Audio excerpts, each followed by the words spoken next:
Boa tarde, professor Ieda. Meu nome é Rafael, eu sou do quarto semestre e hoje eu estou aqui para apresentar um pouco a ideia, as reflexões que eu tirei do artigo de promoção em educação e saúde da Nelly Martins Ferreiras, do Departamento de Prática de Saúde Pública da Faculdade da USP. Né? E muito do que se pode observar aqui desse texto, eu até fiz bastante anotação, ele vai ter uma crítica social muito forte em cima do que se tornou promoção em educação e saúde e toda a diferenciação do conceito que muitas vezes se perdeu por falsos sinônimos que significavam coisas diferentes. Isso atrapalha muito a discussão da promoção em educação e saúde. Né? Se tu deres uma pesquisada no Google, né? No caso a senhora ou o senhor que esteja ouvindo esse vídeo, eles descrevem a educação e saúde como uma atividade centrada em orientações sanitárias em geral. Essa é a ideia da educação, aquilo que vai difundir, vai pegar uma informação e vai passar para a tua população como se fosse meramente uma informação, sabe? Que eu sentia que a autora criticou muito esse modelo e disse que promoção em educação e saúde não é exatamente só difundir informação e sair por aí espalhando folders. Tem toda uma questão intelectualizada no debate da revolução sanitária que teve lá no tempo da Constituição de 88, né? A revolução sanitária veio lá da década de 70, no pós-ditadura, e que as pessoas estavam pedindo por melhores condições de saúde, porque viram todo o caos que é, mais o caos que nós estamos vivendo no momento atual da Covid-19, nos mostra da importância que esse assunto tem para o nosso sistema de saúde, porque a nossa população, infelizmente, é sabotada, injustiçada e muitas das informações elas não têm, né? Ou então elas vêm na internet, o que tem de fake news hoje difundido na internet ou até mesmo nos grupos de WhatsApp é uma coisa gritante. Tratamentos errados, curandeiros de internet que nos recomendam, sei lá, tomar gengibre para o chá de mel com limão para curar Covid, de tudo um pouco. E a autora ela criticou um pouco, na minha visão, né? Eu não sei se é exatamente isso que ela estava querendo abordar, mas na visão dela era uma coisa mais conceitual e ela estava falando muito da diferenciação, né? Da promoção em saúde ser exatamente para evitar tudo isso que eu estava falando agora há pouco, né? Uma forma de promover ações práticas para tu prevenir a tua população disso, não só um modelo biomédico, né, de tu informar as pessoas e fazer com que elas entendam que, aquela receita da internet não funciona para, sei lá, tratar determinada doença. De repente tem outros métodos preventivos que eu deva utilizar para evitar de me contaminar com aquilo. E o principal papel dos educadores sociais, até mesmo dos sanitaristas, é difundir esse conhecimento e trazer ele à tona para a população poder meio que ter um jeito de evitar certas situações, porque muitas vezes elas, pela falta de informação, pela falta de conhecimento, que às vezes elas são privadas, né? Realmente quem tem condições de ter uma educação de uma escola particular é privilegiado de acordo com aqueles que estão no ensino público. Muita gente diariamente, assim, por eu estar trabalhando num departamento lá da secretaria que lida muito com documentação, eu assim posso dizer que é muito difícil tu ver um perfil de um trabalhador com ensino médio completo, sabe, do pessoal que é mais antigo, do século XX lá, com seus 30 ou 40 e poucos anos, sabe? O nosso ensino, ele tem certas disfunções. Eu não quero me desviar muito do assunto desse texto, mas eu acho que tudo isso contribui um pouco para o que eu li aqui, porque essa característica do Brasil de confundir falsos sinônimos, de tornar sinônimos aquilo que não é muito frequente na nossa linguagem, e às vezes a gente confunde até termos técnicos dos jargões econômicos como se fosse, por exemplo, o que é a inflação? É aumento dos preços. Não, inflação é desvalorização da tua moeda. Então todo esse termo é diferenciado. Se tu disseres assim que as coisas estão custando mais caro, não, a tua moeda está desvalorizando, e isso vai ser uma relação em cadeia que tudo vai ficar mais caro. E daí acontece que a população mais pobre, mais vulnerável, é sempre a que mais vai passar trabalho, fome, dificuldade, desigualdade, todo aquele nosso enredo do dia a dia. E é muito complicado às vezes.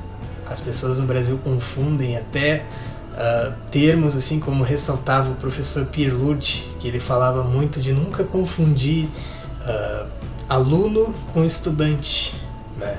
Que no Brasil isso é uma coisa assim que, uau, pra gente é quase a mesma coisa.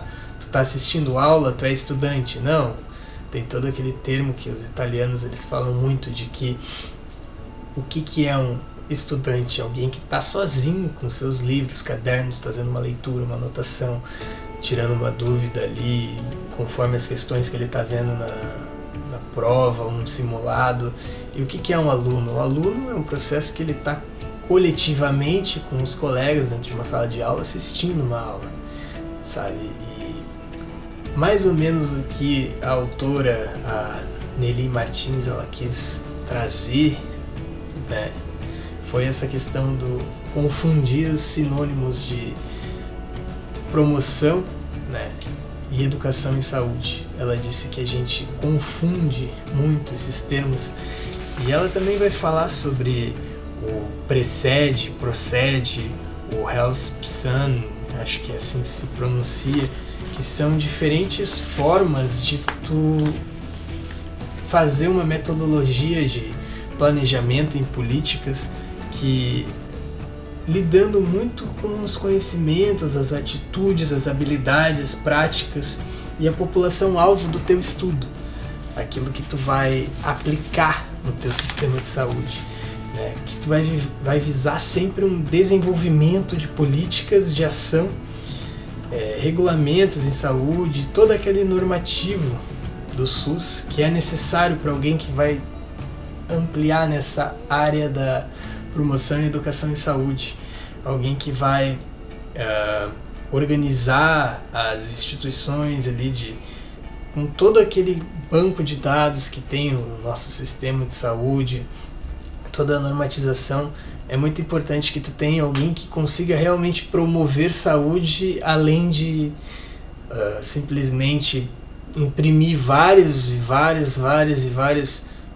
bannerzinhos ou slogans que estão ali, campanhas de saúde que tu vai sair só distribuindo aquilo ali, e que muitas vezes as pessoas vão simplesmente rasgar ou amassar e jogar fora e poluir o meio ambiente.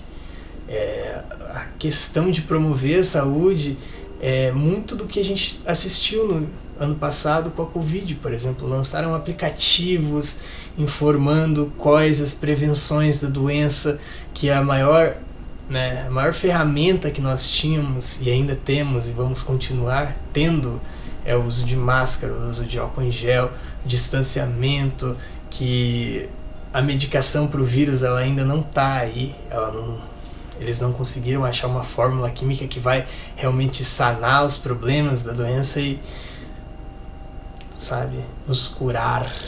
É muito relativo isso e infelizmente é difundido pela desinformação que é cada vez mais presente no nosso dia a dia.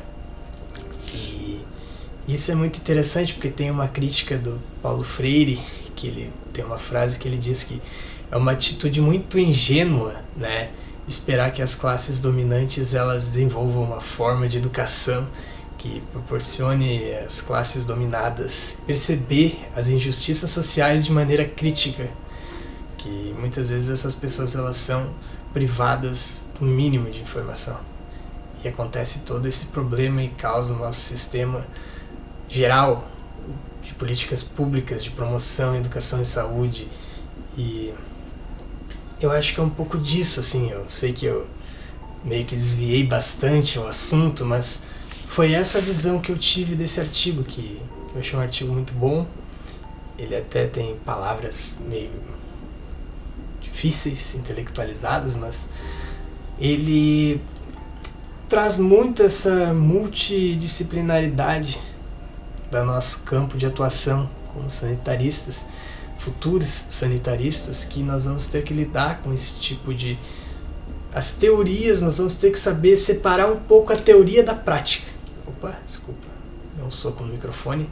Mas é muito interessante da gente saber essas teorias, porque muitas delas nós vamos ter que aplicar no nosso dia a dia. E quando tu está aplicando uma teoria com as pessoas são relativas, as pessoas elas não são exatas. Muitas vezes teorias exatas da área da matemática, por exemplo, não pode aplicar com o ser humano 2 mais 2 igual a 4, sabe? Às vezes tu vai aplicar alguma coisa com o ser humano e tem outra diversidade ali, sabe? Tem uma diversidade, tu tem que ser empático, altruísta e reconhecer que muitas vezes a pessoa que tu tá lidando, ela não vai ter aquele conhecimento que tu possa ter, e aí tu tem que compartilhar com ela e ela vai compartilhar o que ela sabe contigo. E essa é a riqueza da área das ciências humanas, de a gente estar sempre aprendendo uma coisa nova. Não é uma coisa assim, uma regra, uma lei da natureza, sabe? Que tu vai chegar num ser humano, né, aplicando algum conhecimento da área educacional, por exemplo, e que tu vai sair dali achando que é muito difícil. Até os psicólogos e psicanalistas têm muito problema com isso, porque é muito difícil tu dar uma regra pro ser humano, e cada um vai fazer uma leitura, e essa leitura é que tu vai ter que aplicar no seu dia a dia. Por isso que eu achei bastante interessante o texto, que ela chama muita atenção da gente não confundir uma coisa com a outra, e nos alerta até pro que muitas vezes as pessoas pensam que é o sistema de saúde. Ele está muito distante do que ele realmente é, né? A universalidade do SUS, todas as normas, diretrizes, princípios e toda essa comunidade que o SUS consegue abraçar coletivamente. E isso, né? Nós temos que ter mais gratidão pelo sistema de saúde que nós temos, por mais que ele seja cheio de problemas e por decorrência de várias outras coisas, né? Subnotificação, mas a gente tem que ter orgulho por aquilo que a gente conquistou no passado e lutar para isso continuar, e não ser simplesmente desconstruído, como eles vêm desconstruindo várias coisas, como, por exemplo, os direitos trabalhistas. Mas bom, acho que eu falei demais. Bom, é isso. Primeira vez gravando um vídeo e não sei como é que ficou. Deve ter ficado meio estranho, porque eu fiz uma maratona de ideias aqui. Eu vou até ver se não tem que editar alguma coisa, mas era isso. Boa tarde, boa noite, bom dia, não sei, boa madrugada. Não sei que horas você vai ver isso, Soreyeda, mas gratidão.